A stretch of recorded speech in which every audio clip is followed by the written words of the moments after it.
जी आपकी तैयारी। देखिए, इस डर, फोबिया या भय को अपने ऊपर हावी नहीं होने देना है कि इस बार तैयारी नहीं हो पा रही है, कैसे हम इस एग्ज़ाम को निकालेंगे। सारी कठिनाइयां तो केवल हमारे लिए बनी हैं। It's a part and parcel of life. हर व्यक्ति, लगभग अधिकतर व्यक्तियों के साथ इस तरह की परेशानियां जुड़ी हुई हैं। ये अलग बात है कि उनका स्वरूप अलग है। हमें रण नहीं छोड़ना है, प्रण लेना है। तो आप प्रण ले लें और इन्हीं कठिनाइयों के बीच सफलता के उस मार्ग को तलाशें, उस सूत्र को ढूंढ निकालें जो सफल होने के लिए, सक्सेसफुल होने के लिए ज़रूरी होते हैं। चलिए, आज के 30 क्वेश्चंस जो वन लाइनर हैं, इनकी महत्ता को आप बिल्कुल डिमीन न करें, कम न करें, क्योंकि ये आने वाले दिनों में आपको बड़े काम के साबित होने वाले हैं। हम लोग और भी बहुत कुछ देखेंगे, जैसे कि कुछ कठिन प्रश्नों को जो बिल्कुल कहीं से, जिनका अता पता नहीं चलता, उस तरह के प्रश्नों को हम कैसे करेंगे या उनसे कैसे लड़ाई भिड़ाई होगी। तो आप इस भय को, डर को बिल्कुल निकाल दें। अभी जितना सामर्थ्य आपका है उसी पर रण होगा। चलिए, आज के 30 क्वेश्चन देखते हैं। विश्व का सबसे बड़ा भू आवेष्टित देश कौन सा है? पहला क्वेश्चन, यानी land locked country. Land locked का मतलब है कि उसका कोई भी सीमा, तट, किनारा किसी भी जलीय भाग से, समुद्र से जुड़ा हुआ नहीं हो, तो इसे लैंड लॉक्ड कहते हैं। जैसे नेपाल। यहां पर आपको बताना कि विश्व का सबसे बड़ा लैंड लॉक्ड देश कौन सा है, तो इसका आंसर हो जाएगा कजाकिस्तान। दूसरे पोजीशन पे मंगोलिया है, यहाँ पर कजाकिस्तान आप ध्यान रखें। ये विश्व का सबसे बड़ा लैंड लॉक्ड देश है। आप ये जान लें कि इस सेट में हमारे हिसाब से 20 प्लस आपको करना चाहिए। आज का दूसरा क्वेश्चन, टेबल माउंटेन कहाँ स्थित है? टेबल माउंटेन यानी ऊपर का बिल्कुल फ्लैट सतह, इसलिए इसे टेबल माउंटेन कहते हैं। तो इसका आंसर हो जाएगा दक्षिण अफ्रीका। साउथ अफ्रीका में ये केप टाउन शहर के ठीक पीछे, अगर आपने क्रिकेट का मैच देखा होगा तो स्टेडियम के ठीक पीछे आपको कमेंट्री करते हुए लोग दिखाते हैं टेबल माउंटेन, हमने भी देखा है, तो इसलिए मुझे भी याद है। आज का तीसरा क्वेश्चन, स्वेज नहर किन दो सागरों को जोड़ता है, ज्वाइन करता है? Suez canal connects which two seas? तो इसका आंसर हो जाएगा मेडिटेरेनियन एंड रेड सी। भूमध्य सागर और लाल सागर को 1969 में ये विश्व के लिए खोला गया था। आज का चौथा, मिस्र में, मिस्र के तट पर यह स्थित है सुएज, बहुत बड़ा बंदरगाह शहर है मिस्र का सुएज। चौथा, स्टेनलेस स्टील किसका मिश्र धातु है, यानी LOI है? तो इसका आंसर हो जाएगा आयरन, कार्बन, क्रोमियम और निकल। हालांकि इसमें कुछ और भी मेटल्स मिलाए जाते हैं परिस्थिति के अनुसार, लेकिन मुख्य रूप से ये 4 मिलकर धब्बा रहित स्टील, यानी स्टेन का मतलब धब्बा, दाग धब्बा, तो ये स्टेनलेस स्टील में दरअसल क्रोमियम इसे इस रूप में प्रदान करता है। पांचवा प्रश्न, बायोडीजल बनाने के लिए किस पौधे के बीजों का प्रयोग किया जाता है? Plant seed. बहुत इंपॉर्टेंट है, आजकल ये काफ़ी चर्चा में है। पहली बार हवाई जहाज़ में बायोडीजल का प्रयोग हुआ है भारत में।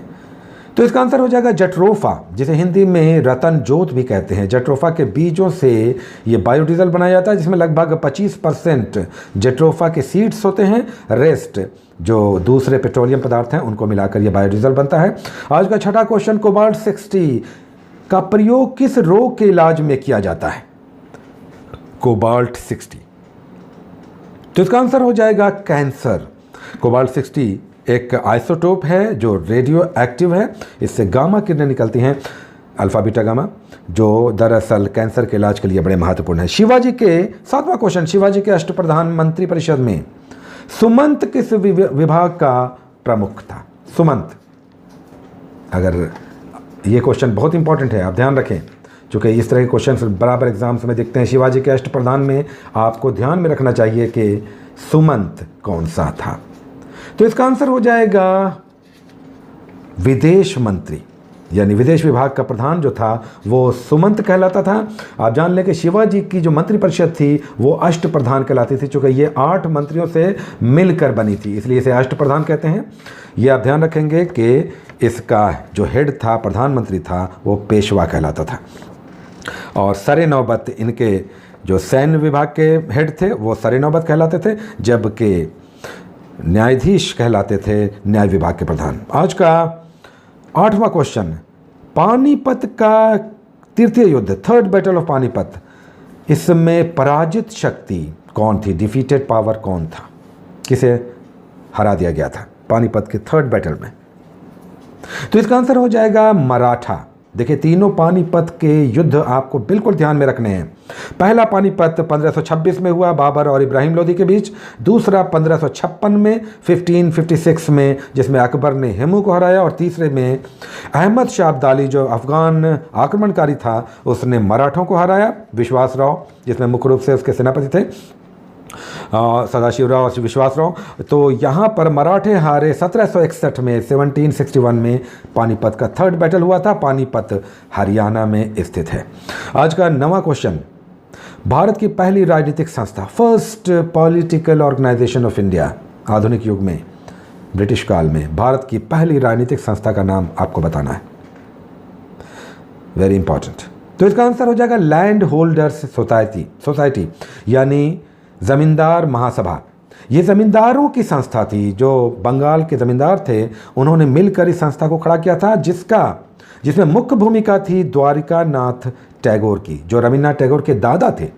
रविन्द्रनाथ टैगोर के पिताजी देवेंद्र नाथ टैगोर और देवेंद्र नाथ टैगोर के फादर द्वारिका नाथ टैगोर। तो इन्होंने ही लैंड होल्डर सोसाइटी में मुख्य भूमिका निभाई थी। 1838 में लैंड होल्डर सोसाइटी की स्थापना हुई थी। 10वां क्वेश्चन, नागार्जुन सागर परियोजना किस नदी पर स्थित है? नागार्जुन सागर प्रोजेक्ट किस नदी पर, रिवर पर बेस्ड है? तो इसका आंसर हो जाएगा कृष्णा, जो आंध्र प्रदेश और तेलंगाना की सीमा में स्थित है। आज का 11वां क्वेश्चन, बिहार की वह नदी, देखिए यहाँ पर परियोजनाओं को जो कुछ महत्वपूर्ण है परियोजना है, सतलज है, हीराकुंड है, ये सब आपको आज ही कलेक्ट कर लेने चाहिए जो कुछ इंपॉर्टेंट है। 11वां क्वेश्चन, बिहार की वह नदी जिसका उद्गम और अंत यानी निकलती भी है बिहार से और बिहार में ही तिरोहित हो जाती है, ये कौन सी नदी है? सब बड़ी नदी। तो इसका आंसर हो जाएगा बूढ़ी गंडक। ये पश्चिम चंपारण से निकलती है और खगड़िया के पास गंगा में समाहित हो जाती है। आज का 12वां क्वेश्चन, भारत में लौह अयस्क यानी आयरन ओर का सबसे बड़ा उत्पादक राज्य कौन सा है? Producing state iron ore. तो इसका आंसर हो जाएगा ओडिशा। हालांकि इंटरनेट में कहीं पर कर्नाटका भी दिया हुआ है, आप इसे बिल्कुल ध्यान में रखें। ओडिशा टॉप पे है आयरन ओर, जिसमें ओडिशा का क्योंझर जो डिस्ट्रिक्ट है वो बहुत मशहूर है लोहे के इसके लिए। हालांकि आप जान लें कि कर्नाटक में बाबा बुदन पहाड़ी और कुद्रे मुख खान लौह अयस्क के लिए भारत भर में प्रसिद्ध है। आज का 13वां क्वेश्चन, यू आकार की घाटी या लटकती घाटी हैंगिंग वैली या यू शेप वैली किसके द्वारा निर्मित स्थलाकृतियां हैं, लैंडफॉर्म है? कौन बनाता है? हवा, पानी, नदी या फिर बर्फ या फिर ताप, ये किसके द्वारा निर्मित ये घाटियां हैं? एक खास तरह का शेप ले लेती हैं। तो इसका आंसर हो जाएगा ग्लेशियर, हिम नदी। हिम नदी, यू आकार की घाटी, लटकती घाटी, ड्रम्बलिन, फियोर्ड, ये सब कुछ खास तरह के आकार ले लेने वाली आकृतियां हैं, लैंडफॉर्म हैं, जो हिम नदियों के द्वारा, ग्लेशियर के द्वारा बनते हैं। यहाँ आप ध्यान रखें कि गॉर्ज, कैनियन, डेल्टा, मिएंडर्स जिसे सर्पाकार आकृति बोलते हैं, ये सब नदियों के द्वारा बने हुए लैंडफॉर्म हैं। ये बिल्कुल नोट डाउन अप कर लें। साथ ही हवा के द्वारा लोएस, बरखान, ज़्यूगेन इनका निर्माण होता है। ये खास तरह की आकृतियाँ जैसे मकान की तरह बन जाना, मशरूम की आकृति धारण कर लेना, बीच में छेद हो जाना, इस तरह की आकृतियाँ बन जाना, ये अलग अलग इनके नाम हैं। ये नदियों के द्वारा, ग्लेशियर के द्वारा या हवाओं के द्वारा बने हुए होते हैं। आज का 14वां क्वेश्चन, प्यासी भूमि का देश किसे कहते हैं? अक्सर बहुत से लोग जानते होंगे। तो इसका आंसर हो जाएगा ऑस्ट्रेलिया। ऑस्ट्रेलिया का वेस्टर्न ऑस्ट्रेलिया पूरा का पूरा एरिड जोन है, यानी एक तरह का रेगिस्तानी एरिया है, इसलिए इसे प्यासी भूमि का देश कहते हैं। 15वां पृथ्वी दिवस, अर्थ डे, किस डेट को मनाया जाता है? तो इसका आंसर हो जाएगा 22 अप्रैल। आप देख लीजिए, हर महीने में कम से कम 5-6 डेट्स को आपको बिल्कुल ध्यान में रखना चाहिए। आज ही आप कॉपी में नोट कर लें, जनवरी से लेकर दिसंबर तक के कम से कम 5-5 डेट्स, जैसे जनसंख्या दिवस, महिला दिवस, खाद्य दिवस, ये सब इम्पॉर्टेंट हैं। कभी होगा तो हम लोग इसे करेंगे भी, लेकिन अगर आप कर सकते हैं तो आप इसे आज ही नोट डाउन कर लें और इसे रिवाइज करते रहें। याद नहीं करना है, देखते रहना है। 16वां क्वेश्चन, शिक्षा एजुकेशन किस लिस्ट का सब्जेक्ट है, किस सूची का विषय है? तो इसका आंसर हो जाएगा समवर्ती सूची। आप जानते होंगे कि मूल संविधान में, ये बिल्कुल आप ध्यान में रख लें कि मूल संविधान में यूनियन लिस्ट 97, स्टेट लिस्ट 66 और कॉन्करेंट लिस्ट यानी समवर्ती सूची 47 थे। हालांकि इसमें अब परिवर्तन हो चुका है, लेकिन मूल लिस्ट पूछता है 97, 66, 47। ये आपको ध्यान रखना है। संविधान की 7वीं अनुसूची में केंद्र और राज्य के बीच कानून बनाने वाले विषयों सब्जेक्ट को बांट दिया गया है, और जिन पर दोनों कानून बना सकते हैं उसे समवर्ती सूची या कॉन्करेंट लिस्ट कहते हैं। जैसे शिक्षा, ये आप ध्यान रखेंगे, या योजना प्लानिंग, ये भी कॉन्करेंट लिस्ट का विषय है। 17वां क्वेश्चन, विधान परिषद में राज्यपाल द्वारा मनोनीत नॉमिनेटेड सदस्यों की संख्या कितनी होती है लेजिस्लेटिव काउंसिल में? आप जानते हैं कि कई सारे राज्यों में लेजिस्लेटिव असेंबली और लेजिस्लेटिव काउंसिल यानी विधानसभा और विधान परिषद होती है। 2 सदनीय 2 हाउसेस होते हैं, यानी कि बाई कैमरल हाउस होता है। तो आपको बताना है कि विधान परिषद में, जैसे बिहार में विधान परिषद है, तो इसमें राज्यपाल कितने लोगों को मनोनीत करते हैं, नॉमिनेट करते हैं? तो इसका आंसर हो जाएगा 1/6 ऑफ विधानसभा। विधानसभा की जितनी सीटें हैं, आपको पता होगा कि बिहार में विधानसभा की 243 सीटें हैं, जबकि लोकसभा की 40 सीटें हैं। 16 सीटें राज्यसभा की हैं, तो ये सब आपको ध्यान में रखना चाहिए। और विधान परिषद की 75 सीटें हैं बिहार में। तो इसका 1/6 राज्यपाल बिहार के होंगे, वो नॉमिनेट करेंगे। जिस तरह के राज्यसभा में राष्ट्रपति 12 लोगों को मनोनीत करते हैं। ये भी आप ध्यान रखें कि विधान परिषद का जो स्ट्रेंथ होगा, सीटों की संख्या होगी, वो विधानसभा के, उस राज्य के विधानसभा के 1/3, माफ करें 1/3 से अधिक नहीं होगी और 40 से कम नहीं होगी। ये ध्यान रखेंगे। और ये भी याद रखें कि 7 राज्य ऐसे हैं जहां विधान परिषद है, यानी बिहार, उत्तर प्रदेश, महाराष्ट्र, कर्नाटक, आंध्र प्रदेश, तेलंगाना और जम्मू एंड कश्मीर। इन 7 राज्यों में बाई कैमरल हाउस है। आज का 18वां क्वेश्चन, विश्व व्यापार संगठन यानी WTO का पूर्ववर्ती नाम क्या था, पुराना नाम क्या था WTO का? तो इसका आंसर हो जाएगा GATT, GATT यानी general agreement on trade and tariff. तो ये दरअसल 1 जनवरी 1948 को GATT बना, जो व्यापारिक मामलों पर एक कंट्रोलिंग बॉडी था, रेगुलेटरी बॉडी था, जो बाद में 1 जनवरी 1995 को 95 में WTO बन गया, जिसका हेडक्वार्टर जिनीवा स्विट्जरलैंड में है। आज का 19वां क्वेश्चन, किस राजनेता को महाराष्ट्र का सुकरात कहते हैं? Socrates of Maharashtra, who is called? तो इसका आंसर हो जाएगा गोपाल कृष्ण गोखले। आप जानते होंगे कि 4th सेंचुरी BC में यूनान में सोक्रेटिस यानी सुकरात विश्व के सबसे बड़े दार्शनिक थे। तो भारत का महाराष्ट्र का सोक्रेटिस कहते हैं गोखले को। 26वां क्वेश्चन, भारत का सर्वाधिक नगरीकृत राज्य, urbanised state, very important, most repeated question, कौन सा है? अर्बनाइज्ड स्टेट, नगरीकृत, जहां गांव की संरचना बहुत कम है। तो इसका आंसर हो जाएगा गोवा। 62%, 60% प्लस यहाँ पर नगरीकृत अर्बनाइज्ड स्टेट है, छोटा सा स्टेट है, ये भारत में सर्वाधिक है। यहाँ आप जहाँ ध्यान रखें कि नगरीकृत जनसंख्या में महाराष्ट्र टॉप पे है, नगरीकरण में गोवा, लेकिन नगरीकृत जनसंख्या, अर्बनाइज्ड पॉपुलेशन, उसमें महाराष्ट्र टॉप पे है। आज का 21वां क्वेश्चन, संगमरमर यानी मार्बल किसका रूपांतरित चट्टान है? यानी मेटामॉर्फिक रॉक है मार्बल, किसका? तो इसका आंसर हो जाएगा चूना पत्थर यानी लाइम स्टोन। आप जानते होंगे कि पत्थर ज़मीन के अंदर और ज़मीन के बाहर सब कुछ पत्थर है, स्टोन है। ये 3 रूपों में मिलता है, इग्नियस यानी आग्नेय, सेडिमेंट्री यानी परतदार, और मेटामॉर्फिक यानी रूपांतरित। आप याद रखेंगे कि रूपांतरित चट्टान ताप और दाब से परतदार चट्टानों के रूपांतरित होकर बनता है। इनमें स्लेट, शिस्ट, नीस, क्वार्ट्जाइट और मार्बल प्रमुख है। आज का 22वां क्वेश्चन, विश्व के किस देश के लोगों की जीवन प्रत्याशा, लाइफ एक्सपेक्टेंसी मैक्सिमम है, यानी जीने का जो एज है एवरेज वो मैक्सिमम किस देश में है? तो इसका आंसर हो जाएगा जापान। जापान में पुरुष 77 साल और महिलाएं 84 साल जीती हैं, जबकि भारत में ये लगभग 68% है। इसलिए जापान को बूढ़े लोगों का देश भी कहते हैं। आज का 23वां question, 23rd number of question, किस ब्लड ग्रुप को सर्वग्राही यूनिवर्सल एक्सेप्टर ग्रुप कहते हैं?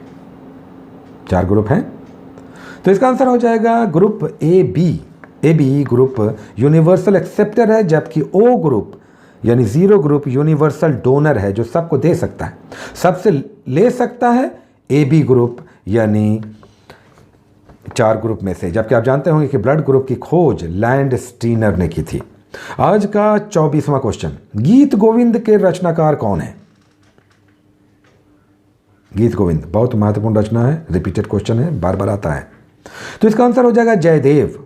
लक्ष्मण सेन 12वीं शताब्दी में सेन वंश के बंगाल के शासक थे। उनके दरअसल दरबारी कवि थे जयदेव, जिन्होंने राधा कृष्ण की लीला पर इस गीत गोविंद की रचना की थी। 25वां, किस नदी पर विश्व का सबसे बड़ा नदी द्वीप स्थित है? River island, largest river island नदी द्वीप किस नदी पर स्थित है? सोच लें, टाइम ले लें, आपको चॉइस नहीं दिया जा रहा है, इनके आंसर आप करते हैं तो it means you are confident to answer the question.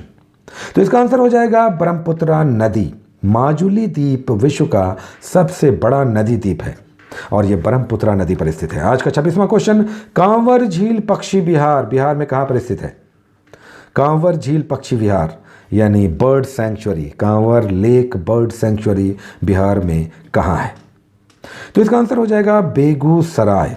ये एशिया का सबसे बड़ा फ्रेश वाटर झील है, कांवर झील पक्षी विहार, पक्षी बर्ड सेंचुरी।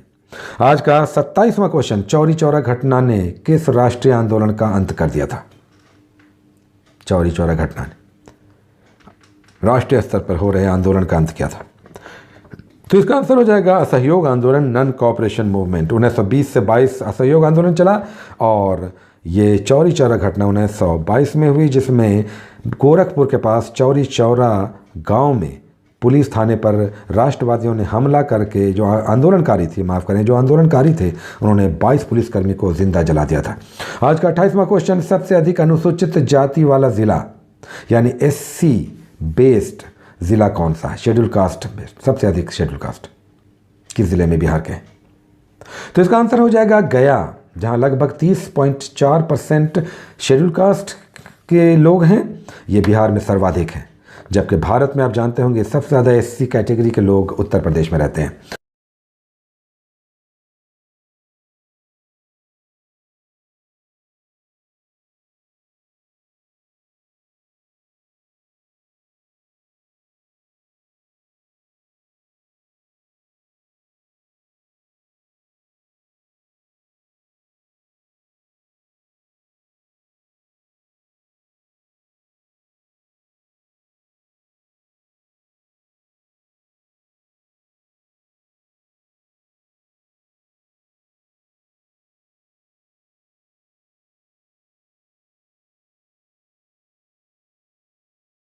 चांगवान दक्षिण कोरिया में खेले गए वर्ल्ड शूटिंग चैंपियनशिप में यानी विश्व निशानेबाजी प्रतियोगिता में भारत ने कितना गोल्ड जीता है? वर्ल्ड शूटिंग चैंपियनशिप दक्षिण कोरिया में हुआ है, वर्ल्ड इवेंट है। भारत ने टोटल कितने गोल्ड्स जीते? तो इसका आंसर हो जाएगा 11 गोल्ड, टोटल 8 गोल्ड, 9 सिल्वर और 7 ब्रोंज से यानी 27 मेडल जीते हैं। ये वर्ल्ड इवेंट था, कोरिया में खेला गया। टॉप पे चाइना रहा, दूसरे पोजीशन पे दक्षिण कोरिया और तीसरे पोजीशन पे भारत था। आज का 30वां और अंतिम क्वेश्चन, हाल ही में बिहार ने अपनी पहली अंतर्राष्ट्रीय बस सेवा किस देश के साथ शुरू की है? First bus service international Bharat ने किसके साथ शुरू की है? तो इसका आंसर हो जाएगा नेपाल। नेपाल के साथ भारत ने हाल ही में एक बौद्ध सर्किट में चलाने वाली बस सेवा शुरू की है, जो काठमांडू से बोध गया के बीच पटना होते हुए चलेगी। तो आज के इस एपिसोड को यहीं पे रोकेंगे। आपसे ये कहेंगे कि आप अगर 20+ इसमें कर रहे हैं तो आपको चिंतित होने की ज़रूरत नहीं है, आपका स्ट्रेंथ अच्छा है। और अगर पिछले साल आपने 70 प्लस किया है 63rd में बीपीएससी में, तो आप बिल्कुल निश्चिंत रहें, आपके बड़े अच्छे चांसेस हैं बीपीएससी एग्ज़ाम को निकालने के लिए। तो अभी भी 3 महीने हैं, बिल्कुल ना घबराएं। खासकर कुछ वर्किंग क्लास के लोग थोड़ा घबराए हुए हैं, परेशान हो जाते हैं, ऐसा नहीं होना चाहिए। आप अभी भी लगे रहें। 1 महीने के बाद हम लोग असेस करेंगे कि एग्जैक्टली आपके स्टेटस आज के दिन क्या है। यहीं पर आपसे लेंगे इजाज़त। जल्द ही 10 टॉपिक्स वाले एपिसोड आएंगे। अपना ध्यान रखें, मुझे इजाज़त दें। Take care.